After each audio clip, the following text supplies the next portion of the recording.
बिस्मिल्लाहिर्रहमानिर्रहीम। अस्सलाम वालेकुम। मैं हूं आपका मेज़बान वसी शाह और आप देख रहे हैं ज़बरदस्त। नाज़रीन, आज ज़बरदस्त की हमारी बड़ी खुशकिस्मती है कि हमारे अपने शोबे के एक बहुत ही सीनियर, बहुत ही मोतबर शख्सियत ने हमें ज्वाइन किया है। इस वक्त आप सेनेटर भी हैं, मौजूदा सेनेटर हैं, मगर बुनियादी जो उनकी पहचान है और शनाख्त है वो मीडिया है। मीडिया के बड़े हैं भाई वो, और इसलिए कि ऑल पाकिस्तान न्यूज़पेपर सोसाइटी के इस वक्त मौजूदा सेक्रेटरी जनरल हैं, उससे पहले सदर रह चुके हैं, और जियो और जंग जो ग्रुप है उसके एमडी भी हैं।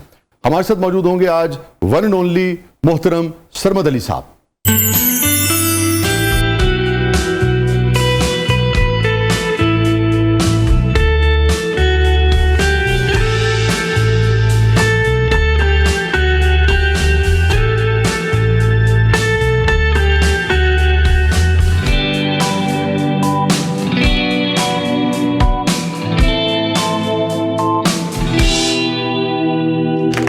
Welcome to the show, Sanga.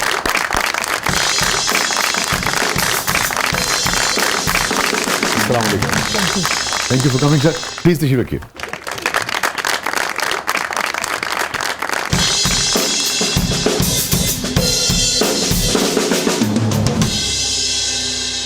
Thank you so much Sarmad भाई, आपने वक्त निकाला, आप तशरीफ लाए, बहुत बहुत शुक्रिया। आपका शुक्रिया कि आपने इनवाइट किया। नहीं, बड़ी इज्जत अफजाई। सरमद भाई, कहाँ से शुरू करें? ये जो शोबा है जिसको सहाफ़त कहा जाता है, उससे पहले हम देखते हैं कि पूरी इंसानी तारीख़ में हमें इंसानी रवैयों के, जज्बात के, नफ्सियात के, वाक़यात के इजहार के लिए या तारीख़ नज़र आती है, और फिर उसके बाद अदब नज़र आता है जिससे हम इंसान को समझते थे, और फिर ख़बर आ गई। इसकी तारीख सब कॉन्टिनेंट में पहला अखबार जो था वो कोई लेट 1700 या अर्ली 1800 में कलकत्ता से निकला। ठीक है। उसको शायद हैकीज जर्नल कहते थे। हैकी एक वहाँ पे एक एम्प्लॉय था उसका ईस्ट इंडिया कंपनी का, जिसने वो शुरू किया। लेकिन अगर इससे पहले हम चले जाएं तो आई थिंक कुछ 1789 में 25 सितंबर एक मेरे ख्याल में यादगार तारीख है, जब अमेरिका में 4 सफ़ों का पहला अखबार निकला। वो तो उसका नाम था पब्लिक अकरेंसेस, और वो 4 सफ़ों का पहला अखबार था। उससे पहले वो एक शीट छपती थी और वो डिस्ट्रीब्यूट हो जाती थी। उसके अंदर इस किस्म की खबरें होती थी कि किसी का घोड़ा कहीं गुम गया है, वो कैसे आएगा। वो स्लेवरी का जमाना था, स्लेव्स भाग गए हैं, तो उसके ऊपर चलता था। तो ये हमेशा से स्लेव्स भाग गए हैं, इसके साथ सहाफत खड़ी रही। ये जो स्लेव्स नहीं होने चाहिए, सहाफत ने ये रुख कब से इख्तियार किया? हाँ, स्लेवरी तो मेरे ख्याल में वैसे ही नहीं, मैं तो एक अलामती एक वो मिसाल। अब तो ये तो आपके मुझसे बेहतर आपको मालूम है कि स्लेवरी कब से सहाफत के अंदर आ गई। लेकिन वो I guess that's part of the overall environment। सबने स्लेवरी के खिलाफ, मेंटल स्लेवरी के खिलाफ आई थिंक जर्नलिस्ट ने, अखबारों ने जिहाद किया। अगर हम पाकिस्तान की तारीख देखें तो 1947 से अगर शुरू होते हैं तो हमने सबसे बुरा वक्त जो था वो 70s का था। 79 में जब मार्शल, 77 में जब मार्शल लॉ लगता है, तो उसके बाद सुबह आप अखबार उठाते थे, उसके अंदर वाइट गैप्स होते थे। आजकल के बच्चों को तो और आजकल की नस्ल को तो वो समझ नहीं आता कि हम क्या बात कर रहे हैं। वाइट गैप्स होते थे, तो रात को पता चलता था सेंसर वालों ने वो खबर उतारी। एक आदमी बैठा होता था ना वहाँ, और फिर हमने देखा कि सहाफियों को कोड़े लगे, सहाफियों को जेल में डाला गया।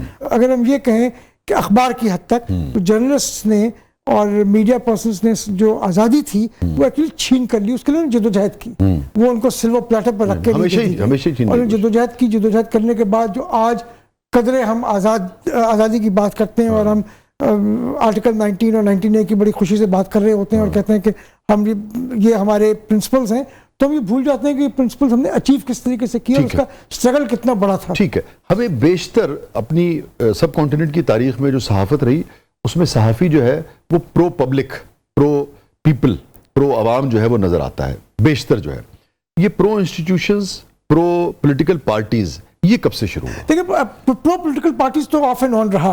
अगर हम तारीख देखते हैं पुरानी, तो पाकिस्तान में अगर हम देखें रियाती तौर पे रहा, मगर इसलिए रहा कि पार्टी ने उसको, उसके मामलात को देखना शुरू कर दिया। ये कब से शुरू हुआ? देखिए, एक तो पार्टी ओन करती थी अखबार। मिसाल के तौर पर अगर डॉन की मिसाल लें तो कायदे आज़म खुद उसको ओन करते थे। 1940s में दिल्ली से जब निकलता था तो the owner was Quaid-e Azam and it was by extension the Muslim League. और इसी तरीके से अगर हम जंग की मिसाल लें या नवाब वक्त की ने, इन तीनों अखबारों ने पाकिस्तान मूवमेंट में एक किरदार अदा किया। वो एक नजरियाती किरदार था इन अखबारों का। इन्होंने पाकिस्तान के लिए एक स्ट्रगल की, वहाँ बैठ के नवाब वक्त जो था वो लाहौर से था और डॉन और जंग जो थे वो दिल्ली से पाकिस्तान मूवमेंट की। मगर वो तो आज़ादी के लिए थी ना। अब जब एक मुमलिकत बन गई, जब उसके बाद आते हैं तो बहुत सारे अखबार हमें नजर आते हैं। मिसाल के तौर पर मुसावात जो था 1970 में निकला, मिड 71 में निकला और वो पीपल्स पार्टी का अपना अखबार था। Ownership of Musawat was that of Pakistan People's इसी तरह तकबीर वगैरह आ गया। पहले आप देखें जसारत जमात इस्लामी का अखबार था, वो जमात इस्लामी का अखबार रहा। नवाब वक्त ने राइट की साइड ले ली। नवाब वक्त ने एक हमेशा से कंजर्वेटिव राइट विंग न्यूज़पेपर रहा, ऑल्दो उसकी कोई ओनरशिप किसी पॉलिटिकल पार्टी की नहीं थी, लेकिन वो एक किस्म से रहा। तो हर अखबार का एक नजरियाती टिल्ट थी जिसके मुताबिक वो चलता था। जंग I think was an exception, जहाँ पे कोशिश की जाती थी कि दोनों साइड का लेकर चलें। आप देखें जो जंग का इदारती सफ़ा था उसके अंदर जहाँ आपको मौलाना कौसर न्याजी नजर आते थे, वहाँ आपको जमीलुद्दीन आरी नजर आते थे, वहीं आपको राइट विंग के राइटिस्ट भी नजर आ रहे होते थे, लेफ्ट विंग के भी नजर आते थे। मुजीबुर रहमान शामी साहब जहाँ नजर आते थे, हसन निसार भी थे, हसन निसार भी नजर आते थे, या वहाँ आपको नजीर नाजी साहब थे, नजीर नाजी साहब नजर आते थे। तो वो बहुत बैलेंस करके जंग ने चलाया। इसी तरीके से बाकी अखबारात में एक टिल्ट तो अखबारात में रहा हमेशा से, लेकिन वो कब आके प्रो इंस्टीट्यूशन हुआ वो एक सवाल है, क्योंकि मेरे ख्याल में सेनेटर होते हुए आप वो डिस्कस कर सकते हैं। मैं बिल्कुल कर सकता हूँ। मेरे ख्याल में इसको अगर हम बजाय इसके कहने के आज शुरू हुआ, मेरे ख्याल में इसको 1950s में ले गए। 1948-49 की बात अगर हम करें, उस वक्त मुझे एग्जैक्ट साल नहीं याद, लेकिन एक दिन ये हुआ कि पाकिस्तान के तमाम अखबारों ने एक इदारिया छापा और वो फ्रंट पेज पे छापा। और वो इदारिया जो था वो basically civil and military gazette के हवाले से था, क्योंकि सिविल एंड मिलिट्री गजट जो था वो कश्मीर वॉर के अंदर वो जरा थोड़ा सा उसका जो स्टांस था वो डिफरेंट था from what the government stance was. तो सब अखबारात ने including Pakistan Times which was edited by Faiz and Mazhar Ali Khan और फॉर दैट मैटर नवाब वक्त उस वक्त हो सकता है जिसको एडिट करे थे हमीद निजामी साहब, सब ने एक ही चीज फ्रंट पेज पे छापा। अब आप क्या समझते हैं उस वक्त ये जो मामला था उसको क्या ये समझते थे कि सब कौमी मफाद में है या कोई प्रेशर था? देखिए मेरे ख्याल में प्रेशर का इशू नहीं था। मेरे ख्याल में सबका इशू जो था वो बेसिकली ये था कि स्टेट इंटरेस्ट। लेकिन एक हम चीज जो सबसे बड़ा मसला है ना वो हम भूल जाते हैं कि जी नेशनल इंटरेस्ट और गवर्नमेंट का इंटरेस्ट जी अलग अलग चीज, दो अलग अलग चीज। गवर्नमेंट आती जाती रहती है, स्टेट जो है कंटिन्यू करती है। तो आपके जो नेशनल इंटरेस्ट है, लेकिन फिर सवाल आता है कि who defines the national interest. सबका मुख्तलिफ हो सकता है, सबका मुख्तलिफ हो सकता है। मैं एक चीज समझता हूँ कि शायद नेशनल इंटरेस्ट में ना हो, आप समझते हैं कि और इसी की आड़ में लोग अपना फायदा इसी की आड़ में फायदा उठाते हैं लोग। तो ये फिर ग्रेजुअली ये हुआ कि पहले नेशनल इंटरेस्ट जो था शायद government define, political government define करती थी। ग्रेजुअली वो जो हुआ वो इंस्टीट्यूशंस के पास चला गया कि उन्होंने डिफाइन करना शुरू कर दिया कि जी ये नेशनल इंटरेस्ट है। तो I guess there is a need for everyone to sit together and actually define what the national interest is. तो आप समझते हैं जो पहली मर्तबा जब सीएमजी का जो मजमून आया था तो उस वक्त ये कहना चाहिए था कि हम भी यही राय रखते हैं मगर हम अपने अल्फाज में इसको छापेंगे? हाँ, ये मेरे ख्याल में हो सकता था, ये शायद नहीं किया गया। ये अगर कर देते तो शायद बेहतर होता।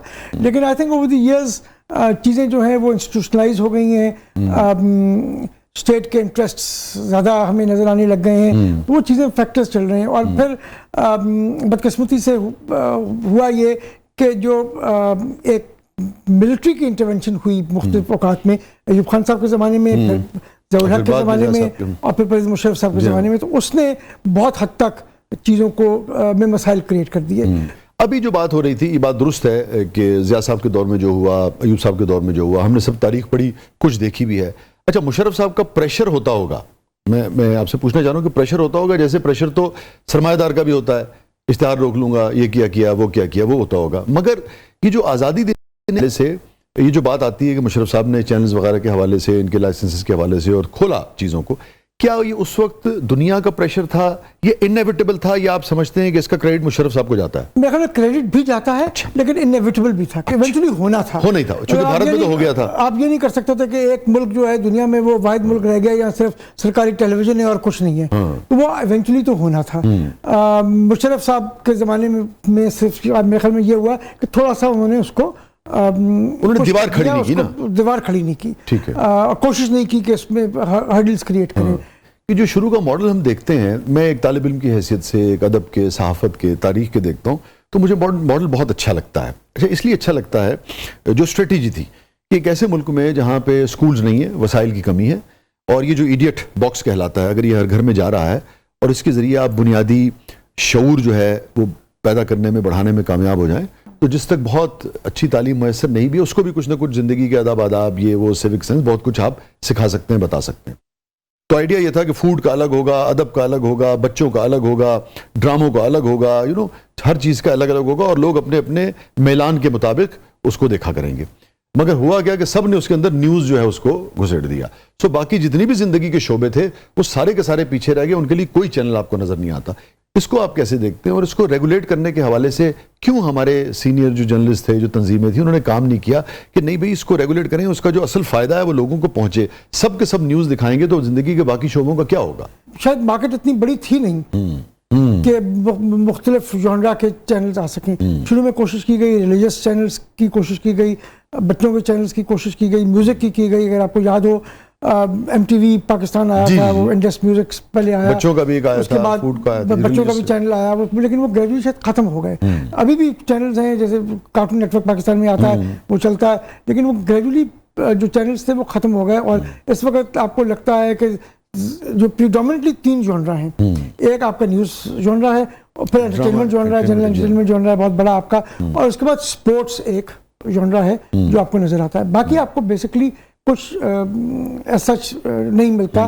फूड के एक आध चैनल्स हैं जो चल रहे हैं, लेकिन शायद मार्केट इतनी बड़ी नहीं थी, और शायद एडवर्टाइजिंग पाई इतनी बड़ी नहीं थी कि इन सबको सपोर्ट कर तो ये हालात और मार्केट और मईशत का जबर था। आई थिंक मार्केट और मईशत का फैक्टर्स थे जिन्होंने ये डिटरमिन किया। At the end of the day market forces हैं जो डिटरमिन करती हैं। ठीक है, स्टे विद अस नाज़रीन, कहीं नहीं जाइएगा, छोटे से वक्फे के बाद वापस आते हैं। और कैसे मुमकिन है कि सरमद अली साहब हमारे साथ मौजूद हों और पुरमगज़ गुफ्तगू जो है वो हमें सुनने को ना मिले। हमारे साथ मौजूद हैं one and only Sarmad Ali साहब। प्रोग्राम के अगले मरले में आपके लिए बहुत कुछ है।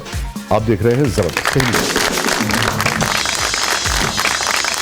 वेलकम बैक नाज़रीन, ज़बरदस्त में एक बार फिर खुशामदीद। और रिदा, क्या है प्रोग्राम के इस मरले में? सर, अब हमारा सेगमेंट है ज़बरदस्त पब्लिक सब जानती है, तो आइए देखते हैं पब्लिक आपसे क्या जानना चाहती है। जी सरमद,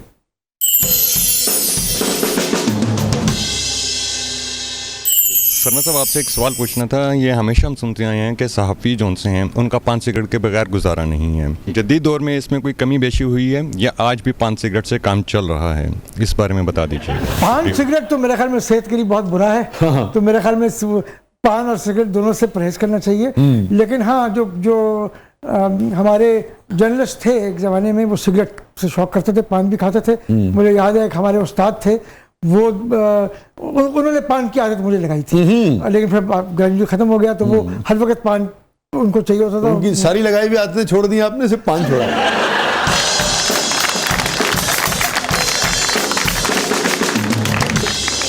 तकरीबन सभी आते थे।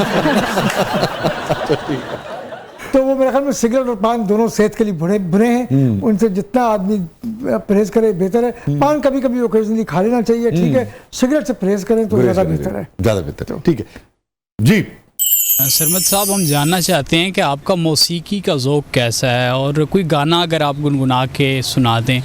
और दूसरा, जब आप बहुत ज़्यादा मूड में होते हैं तो किसको सुनते हैं? ओहो, सिर्फ अपनी बीवी की। नहीं, वो तो फिर रोमांटिक नहीं रहता ना आदमी। म्यूज़िक का शौक़ जो है ना मेरा, वो बहुत डिफरेंट है मेरे ख्याल में आजकल के शौक़ से। जो आजकल के म्यूज़िक है वो तो मुझे लगता है कि कोई शोर शराबा है और कुछ नहीं है। मैं हमेशा हर जनरेशन के साथ म्यूज़िक, जो ये जनरेशन है उसका हमारे का पसंद नहीं आता, बदल जाता है। जो मुझे पसंद है वो बेसिकली सेमी क्लासिकल है, और पुराना जो हम गज़लें हैं, और जो पुराना पाकिस्तान का, नॉट इंडियन, पाकिस्तान का जो फिल्मी म्यूजिक था वो। आई still enjoy Malka Tarannum, I still enjoy Ahmed Rushdi, Mehdi Hassan. आज अगले दिन मैं गया एक जगह, एक शादी थी, वहाँ गया तो वो जो डीजेस वगैरह होते हैं या whatever they are called now, उसको प्ले कर रहे होते हैं। मैंने उसको कहा यार कुछ अहमद रुश्ती का लिखा दो, तो उसने मुझसे पूछा अहमद रुश्ती कौन? मैं सर पीट उठा कि ये हमारी हालत हो गई कि हमें ये नहीं पता कि अहमद रुश्ती कौन। और क्लासिकल में किसको शौक से सुनते रहे आप? सर मैं तो क्लासिकल में भी और सेमी क्लासिकल में भी, दोनों में उस्ताद अमानत अली खान अमानत अली वाह। फतेह अली खान साहब और नज़ाकत सलामत। वाह, नज़ाकत सलामत के साथ वाह, तो एक वाह। रिश्ता भी था, क्योंकि वो मेरे वालिद के साथ उनका बड़ी दोस्ती थी। अच्छा। तो वो हमारे घर पे भी आके परफॉर्म करते रहे, तो वो एक वहाँ से शौक पैदा हुआ। वाह वाह वाह, क्या लोग थे और क्या लोग थे, म्यूजिक था। क्या लोग थे। अब वो म्यूजिक नजर नहीं आता। और मतलब अब तो ऐसे है कि जो घरानों के म्यूजिशियंस थे जी जी, वो भी आ गए हैं। हाँ। अब पॉप में या मॉडर्न म्यूजिक में आ गए हैं। मगर एक उनको फर्क भी- जरूर है कि वो जब पॉप में आए हैं तो बहरहाल, और पॉप वाले भी अच्छा करते हैं, मगर वो फिर और जरा और सलीके और से और इसको तरीके से करते किया, हैं, और तरीके से के म्यूजिशियंस को देखें तो जो अली सेठी इज वन, जी, जी। जिसके बारे में हम शायद कह सकते हैं कि उसने उसकी ट्रेनिंग जो है ना म्यूजिक की वो सही है। तो वो उसको पता है कि क्या उसने किस तरीके से उसने लेके चलना है। वो सेठी साहब को भी पता है ना क्या कहना है, क्या सेठी साहब को सेठी साहब को पता है क्या कहना है क्या नहीं कहना, तो वही उन्होंने बेटे को भी आगे बताया कि कैसे कहना है।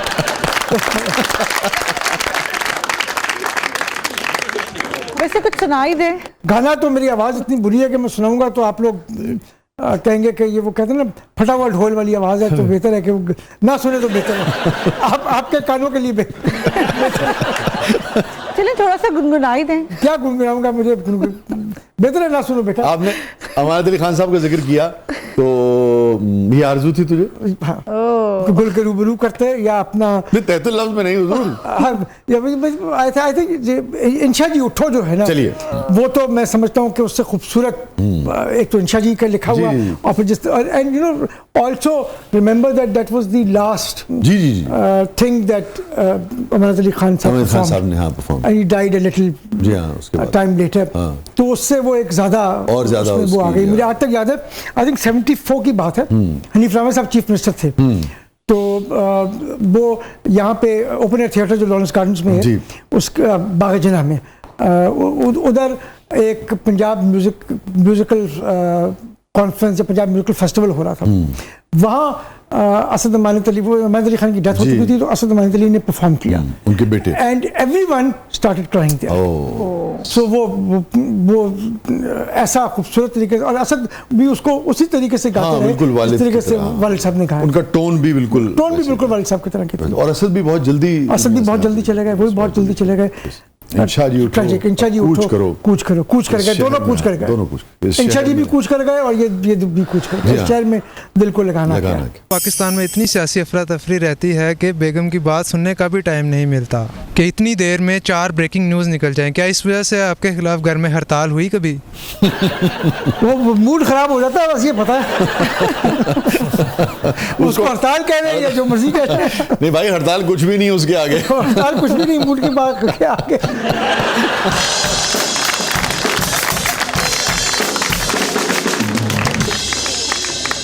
हड़ताल के लिए तो मुज़ाकरात हो सकते हैं, और यहाँ तो मुज़ाकरात नहीं होते, तो जब मिजाज यार में आएगा तब तब होंगे, तब दुरुस्त होगा। बातचीत बंद हो जाती है, फिर हमें समझाना पड़ता है कि भाई इतना बुरे हालात नहीं है। तो वैसे आपकी शादी लव मैरिज थी या अरेंज मैरिज? Arrange, arrange. आगे मैरिज ना लगा। हाँ, उसके बाद तो कुछ बचता ही नहीं है, ठीक है। लेकिन नहीं, पसंद की शादी थी या लव मैरिज थी या जो मर्जी कह रहे हैं आप। जब ये ऑनर जाएगा तो आपसे एक सवाल किया जाएगा कि जब आप जवाब दे रहे थे कि पसंद की शादी थी, तो उससे पहले आपने तकरीबन 5 सेकंड का पॉज क्यों लिया था? हाँ, वो पॉज मैंने इसलिए लिया कि इन्होंने मुझे कहा कि शादी मोहब्बत की हो या अरेंज हो, शादी शादी होती है। पॉज की कीमत आपको सारी जिंदगी याद आती है। और सेहत के लिए नुकसानदेह होती है।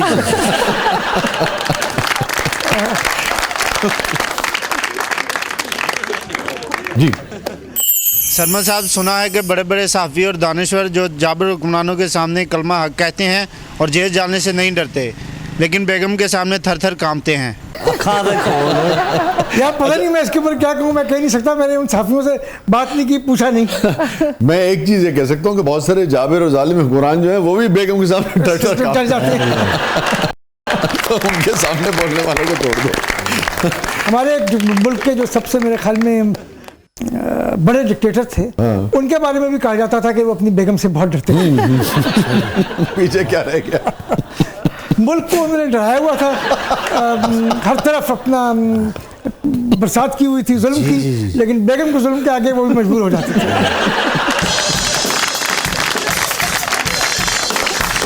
Stay with us, नाज़रीन कहीं नहीं जाइएगा। छोटे से वक्फे के बाद आप आते हैं प्रोग्राम के अगले मरले में। आपके लिए बहुत कुछ है। हमारे साथ मौजूद है मोहतरम सरमद अली साहब। आप देख रहे हैं जबरदस्त।